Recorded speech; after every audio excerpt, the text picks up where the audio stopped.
Hello to everybody. My name is Charles Richard, and I'd like to actually welcome everybody to a brand new stream. Or, in other words, we're actually getting ready to start doing some live streaming this Saturday. This Saturday is going to be our first live stream, and it's all about Fuji cameras. And I happen to be inside a coffee shop, so if you hear all this background noise, is because I'm actually at a coffee shop, and the objective is that every live stream that I do is I am going to do it remotely from a different coffee shop, so that way you guys can also see different places to come here in the Orlando area. But we're going to be talking about Fuji products, and I happen to be in this wonderful coffee shop that you have already seen a couple of these live streams. This particular one is not a live stream. This particular one is a pre-recorded one because I'm actually wanted to make a couple of points out there for you guys. I happen to be in this wonderful place, like I was saying. It's called Craft Common, and I mean, they are really good. I think they're much better than Starbucks and everything else that's out there right now. But that's my personal opinion. That's just for another video. But excuse me, I do want to mention to you that these talks that I'm doing are focused basically on Fujifilm accessories also that are available by Fuji, and accessories that are available for these Fuji cameras that are third-party accessories. We want to be talking about all these things. The first live broadcast, again, is going to be done this Saturday, and it's going to be focused on the XT4. But for this particular setup, I kind of want to set the vibe for what these live streams are. As you know, I have an XT4. It's a wonderful camera, I gotta tell you. This is my XT4 right here. I have it right now with the Viltrox. It is the 85 millimeter lens. It's a 1.8, a wonderful lens. As a matter of fact, I think it is much better than the Fuji 90 millimeter lens. Not only because of the price, because it's only really $399.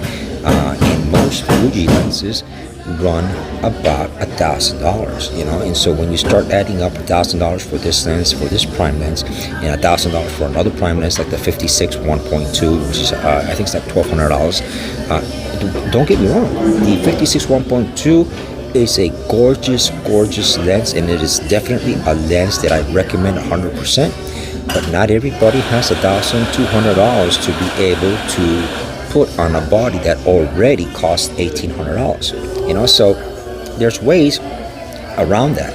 There's ways around that gives us the ability to lower the cost and have a little bit more flexibility. And I'm going to show you all that. And then I'm going to show you why it is that I chose the XT4. Now, with that said in mind, I kind of want to give you a little story, and the reason that I want to bring you this little story is because I want you to understand, the type of person that I am and how it is that I spend my money and our focus for this particular stream, right? And this is about a person that I actually know, and about 3 years ago, 4 years ago, maybe longer, he actually, by the way, he owns a small restaurant. Him and his wife own a very small restaurant, and he actually is very tech nerdy. In other words, as soon as something new comes out, he wants to go out and grab it and have it and buy it, and he spends his money buying these things. Okay. So with that said, he bought that particular year, he bought the latest and greatest MacBook Pro. Now, do I have anything against Apple and MacBook Pros? Absolutely not. Okay, don't misunderstand in what I am saying.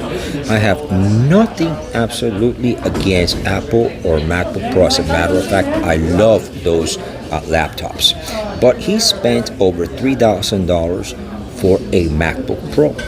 He spent over $1,000 in the latest iPhone, and the latest iPhone, at that time, was that's what they run for, and so later on, about 2 or 3 months down the road, me and him had a talk, an argument, where, he pretty much, got his chest up and said, hey,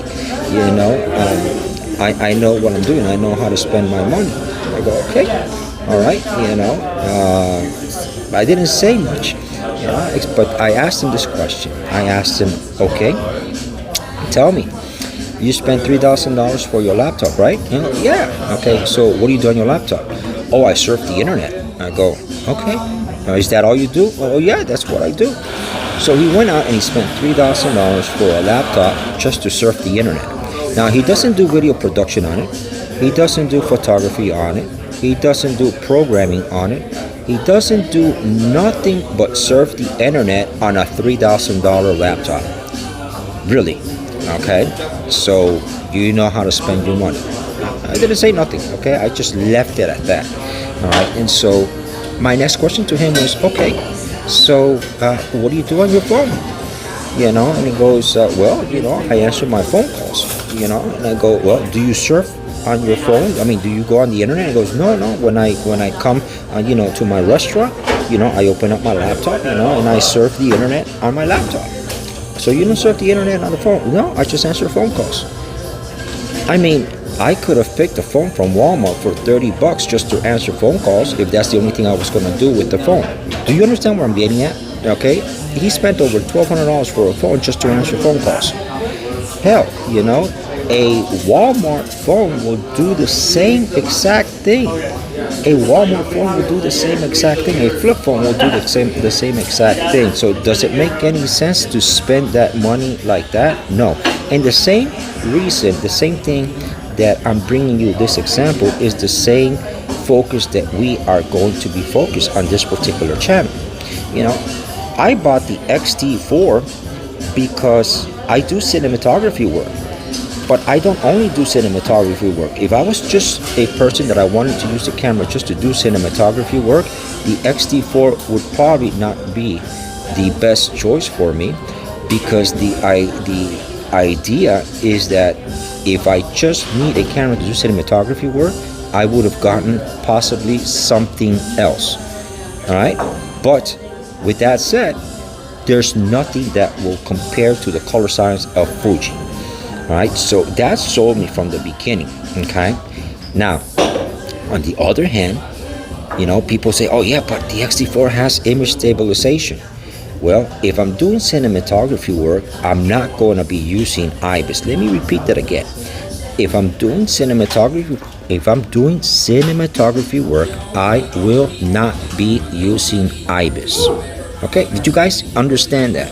If you're doing videography work and you're doing photography, yes, IBIS is something that you will use. But for cinematography work, for real cinematography work, you use gimbals, you use like a Ronin, you use sliders, you use other things. You do not use IBIS from a in-camera stabilization. You just don't do that, okay? Number one. Number two, because, the lenses are also heavier than normal. And the IBIS on cameras are really focused on photography and videography. They're focused on smaller lenses. They're not focused on the bigger lenses. So with that said, all right, IBIS is not something that I needed, okay, for my camera. All right, but it is something that I need when I use it as a run and gun.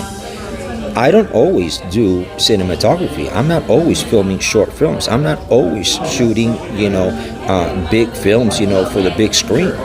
Sometimes I like to go, I live in Orlando. Sometimes, most of the time, I like to go to Disney, and I like to do run and gun. I like to be able to use my camera to do photography and to do a quick, video, that sort of stuff. And so the XT4 gives me that flexibility, So with that said, there's a lot of other things that really make sense, because the body alone is $1,800. And so if I'm going to spend $1,800, I want to make sure that I am going to use the camera, with the things that it has the capability of.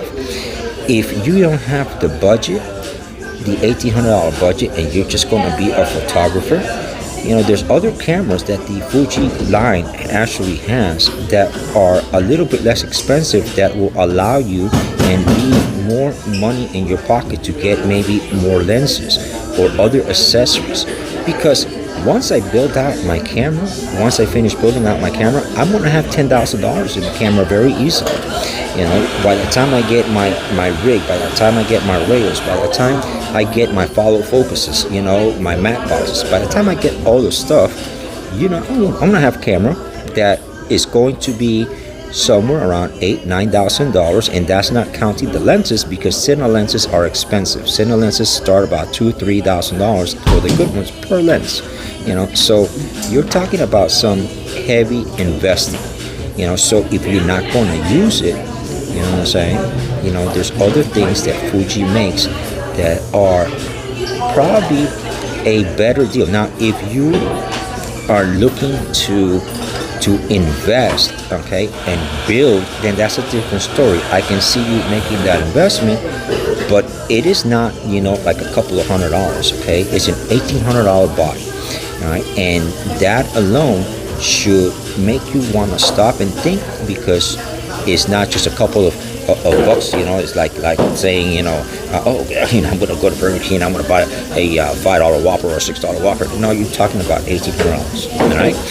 And so when I bring you these things, and when I talk to you about these things in these new live streams, we're going to cover everything from a usability standpoint, from a standpoint of what is it good, for, all right? If you are just a YouTube creator, guys, I want to break it down to you, okay? If you're a YouTube creator, you don't need, $3,000 lenses. Here's another example for you. And people are going nuts and crazy about this. And I just want to bring this up because it's going to make some of you really laugh about this. I laugh about it because I just watch and I see how these big companies are digging in your pockets and taking your money. All right? They're literally just taking your money. I'm going to give you an example. Canon, all right, on July 2nd releases the so famous R5. The Canon body for the R5 is a $4,000 body. Okay? Now, what's the feature? Well, it does 8K. Okay, let's think about this for a second. It does 8K. Now, what are you going to do with the 8K?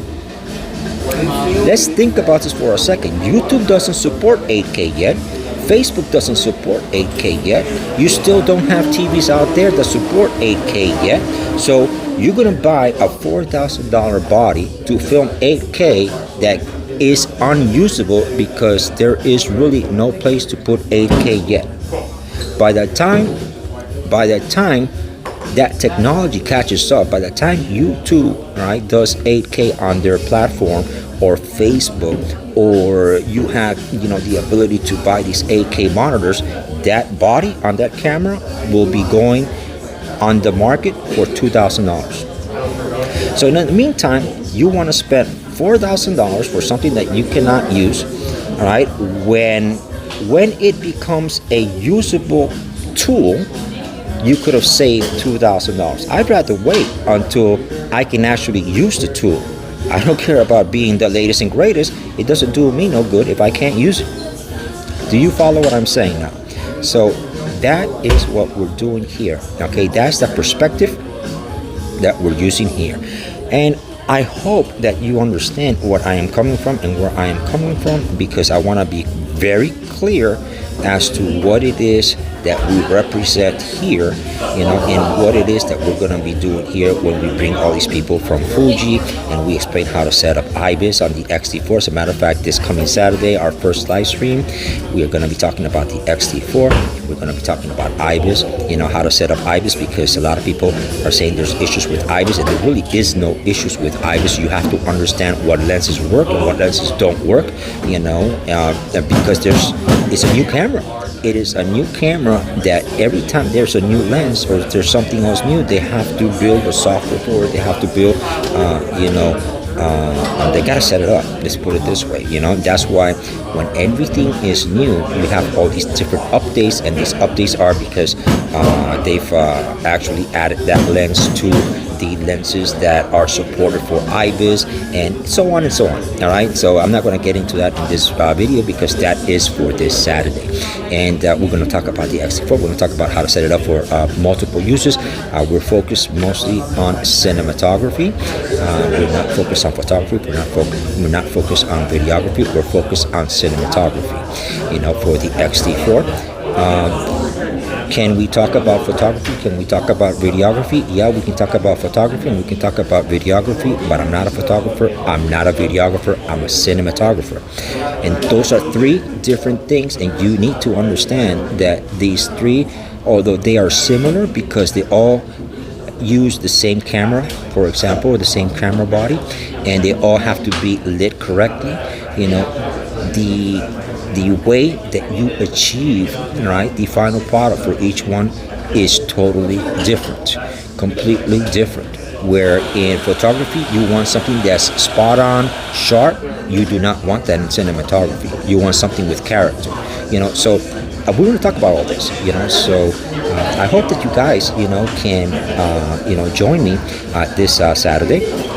I don't know exactly what time. We're still kind of debating at what time we're going to be broadcasting, because I want to make sure, number one, that my guests, from Fuji are actually going to be available. So I want to make sure that the time that I actually broadcast is a time that they are also available. Some of them are here in the eastern United States, and some of my guests are actually in Japan. All right, that will be joining us. So with that said, just keep posted, subscribe, and that way you get to know when it is that we're going to be actually broadcasting these live broadcasts. In the meantime, I want to thank you very much for just hopping on and checking us out. And do I love my X-T4? I would not change it for anything in the world. I need to get some other things for it, and I'll explain to you the things that I'm getting for it. I'll show you some of the adapters that I've got for it to be able to use some of the vintage lenses for it, which makes it a little bit more smaller and more manageable for street photography. I'll show you how to convert this into a street photographer, and I will show you how to build this in such a way that really I haven't seen anywhere here on YouTube. I see people building it with rigs. I see people, talking about things, but as far as the usability aspect and why we put these things on it, I don't really see any YouTube videos explaining why it is that we do it, or what is the best thing for that particular scenario. But the X-T4, I love it. I wouldn't change it anything in the world. This is the Viltrox 85 millimeter, and wow, this Viltrox 85 millimeter is definitely much better than the 90 millimeter that Fuji makes, and it's only $400. So sometimes you gotta do your homework, you gotta do your research, and you gotta put it out to a test. And I tested the 85 millimeters, and oh my God, it's awesome. With that said, thank you so much for joining us, and I'll see you shortly this Saturday.